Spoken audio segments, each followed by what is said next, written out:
ஒரு வீட்டில் அம்மாவும் பிள்ளையும் வாழ்கிறாங்க. பையனுக்கு 12 வயசு, அம்மாவுக்கு 33 வயசு. அவங்க அம்மா அந்த பையன்கிட்ட கண்டிச்சு ஒரு விஷயத்த மட்டும் சொல்கிறாங்க.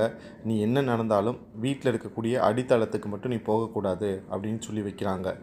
கொஞ்ச நேரம் கழித்து இந்த பையனுக்கு ஏதோ பூனை சத்தம் போடுற மாதிரி கேட்டிருக்கு.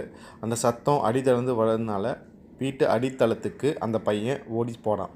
போய் அங்கே இருக்கிறான். உடனே அங்கே அம்மா அதை கண்டுபிடிச்சிடுறாங்க. சத்தம் போட்டு கூப்பிடுறாங்க அந்த பையன் பேரை சொல்லி. உடனே அந்த பையன் என்ன பண்ணுறான், பயத்தில் வெளியே ஓடி வந்துடுறான். அவங்க அம்மா அவனை கடுமையாக திட்டுறாங்க. "நான் ஏற்கனவே சொல்லியிருந்தேன், நீ உள்ளே கீழே போகக்கூடாது, ஆனால் எதையும் நீ மீறி இருக்க" அப்படின்னு அந்த பையன் வருத்தப்பட்டுக்கிட்டே இருந்தான். உடனே அவங்க அம்மா இந்த பையன் வருத்தப்படுறானே சொல்லிட்டு 2 சாக்லேட்டு கொடுத்து அவனை சமாதானப்படுத்துகிறாங்க. அந்த பையனும் மனசில், "அப்பாடா நல்ல வேலை, பூனை சத்தம்னு கேட்டுச்சு, நான் போனேன் இல்லையா, அங்கே பூனை சத்தத்தை போட்டது ஏதோ ஒரு பையன்தான் அப்படின்னு நான் எங்கள் அம்மாட்ட சொல்லலை, இல்லாட்டி அதுக்கும் என்னை திட்டியிருப்பாங்க"